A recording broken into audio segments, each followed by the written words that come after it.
unimaginatively titled comic vlog. It's been about 6 weeks since I finished the 100 Days of Making Comics Challenge. And if you remember towards the end of that challenge, I think it might be on day 99 or day 100, I talked about a new script that got sent through for an 8-page horror story called A Night in the Fens. I'm just putting the finishing touches on that one. So the next few days I'll be doing speech bubbles and things like this. So yeah, it's been an interesting few weeks. I've also got a posted project that I've got to do. I'll probably show you a bit about that later on. Just bear with me. I can't hear anything this year at the moment. I'm temporarily deaf, so that's fun.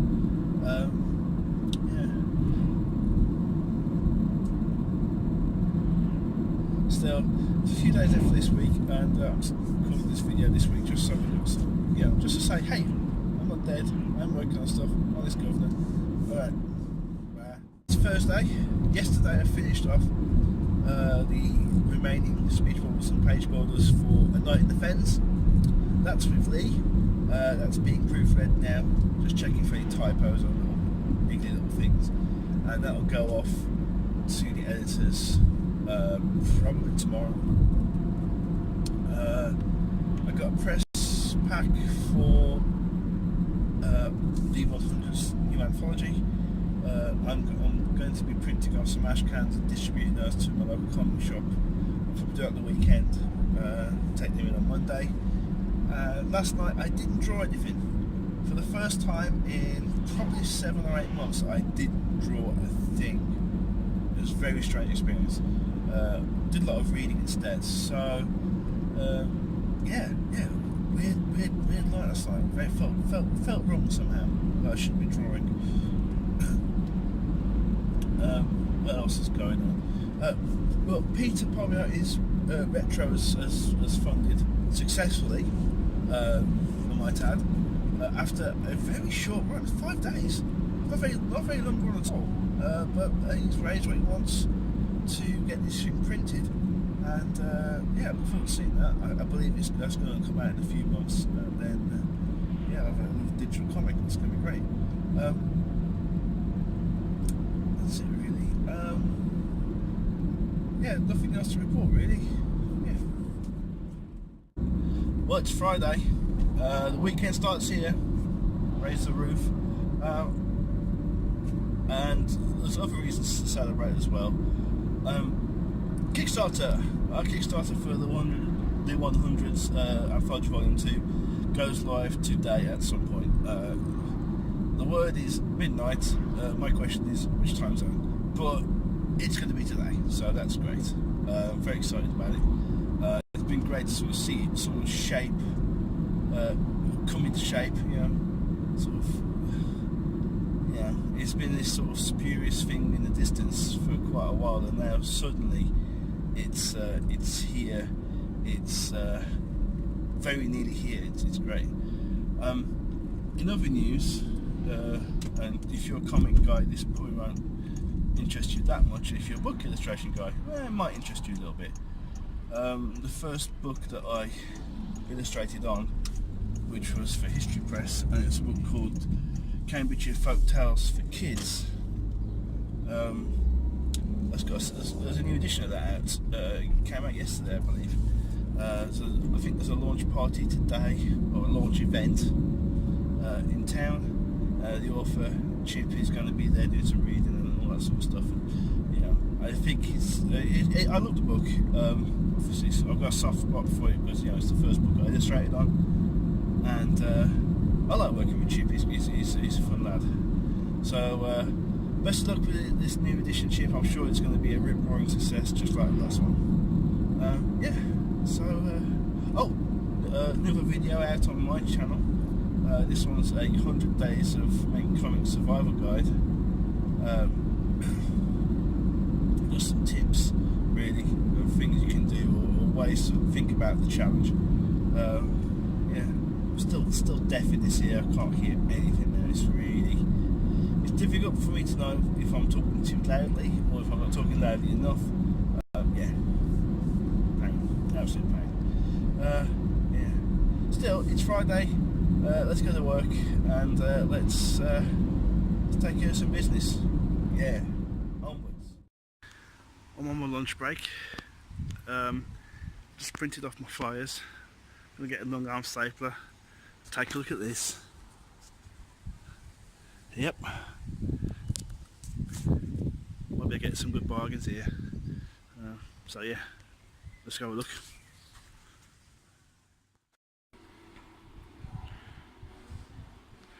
Tenner. Not a bad spinner rack. Here's another one. If I had the space,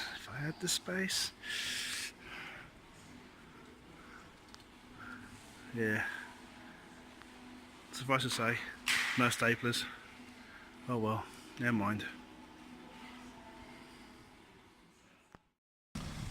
It's a bit of a disappointment, really. I've never really, to be honest, I've never really liked office outlets that much, even when it was Staples. It's sad to see a shop like that close. Yeah. There's a nice spinner rack in there, which could have been good. I've got the space. Yeah, those look good. And if I ever do table, if I ever table at a convention, something like that would be amazing. So, you never know, I might find one or make one, you know what I mean? So, like a desk mounted spinner rack or something, you know. Anyway, that still doesn't solve our problem, which is where the hell are we going to get a long arm stapler from in the next 25 minutes? Otherwise I've got to try and find one tomorrow. So, oh well, back to the drawing board. Well, it's Monday. That was the weekend that was, and I'm on my way to work. So Saturday, early Saturday morning, Kickstarter launched, and it was fully funded just a little over 24 hours later, which that blows my mind.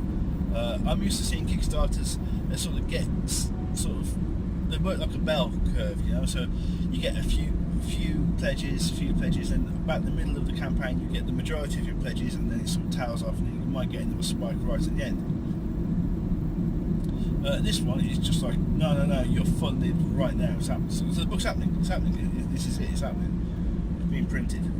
It's going to happen. So basically now the conversation is now turning to stretch goals, extras, sweeteners, extra bits and bobs that we can do because more people are pledging money. I think we've got a 4. I can't be certain because I don't really follow a lot of that stuff. But I think there's definitely like a fancy poster being done. So yeah, it's exciting. Very exciting. It's very exciting actually, because I mean this is a phenomenally successful Kickstarter already, and that's great. So anyone that's sort of pledged and backed us already, then thank you for that. That's great, and I hope I think I speak for all of us when I say we hope that you enjoy the book and we hope you get a great old kick out of reading it, you know. Okay, so Saturday was a really exciting day. Sort of checking Kickstarter every so often, checking, you know, feeds and all this business, plugging it wherever I could think to plug it, you know. Saturday night, we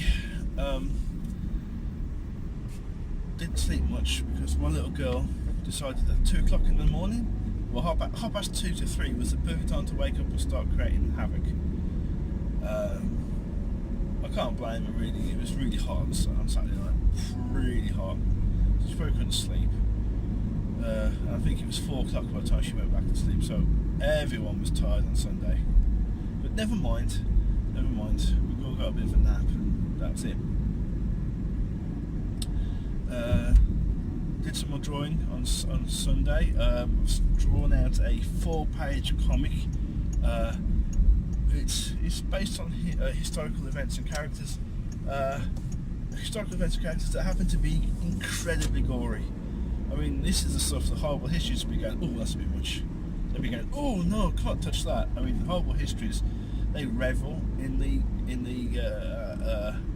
the gruesome blood curdling stuff because they know it's what appeals to kids. If you're not familiar, Horrible Histories is a children's TV show dealing with history, and it will gleefully tell you about things like, you know, symptoms of the Black Death, how many people got killed, it'll tell you about how Roman gladiatorial battles went, you know, and it doesn't shy away from the history, you know.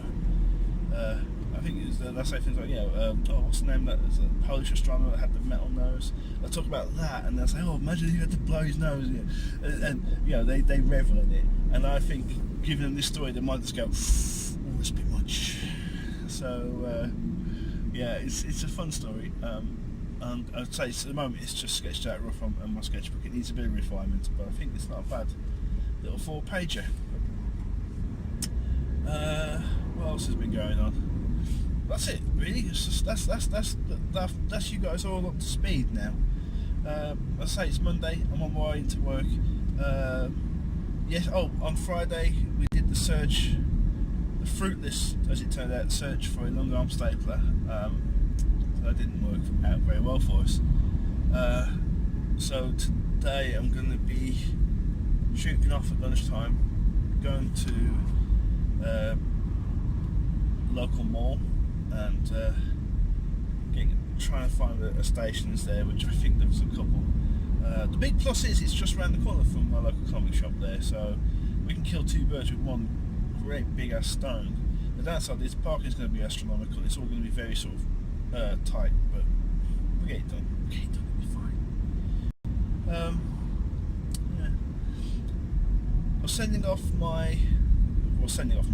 our strip for our pitch for A Night in the Fens. That's going off today.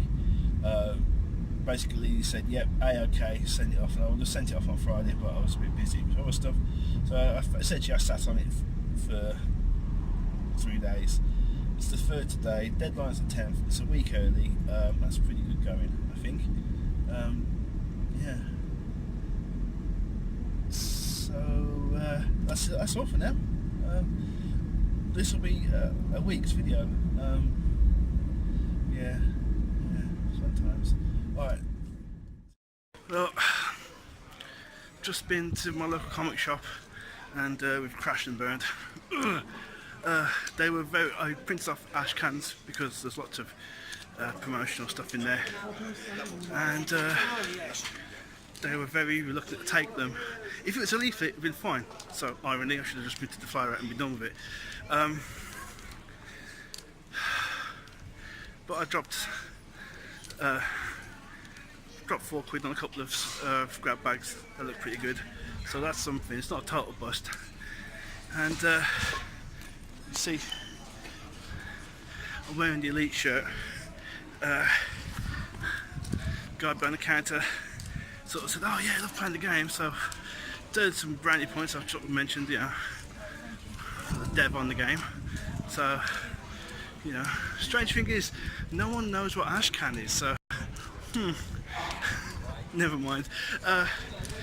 So I've been advised to sort of contact their head office and just get the okay from them.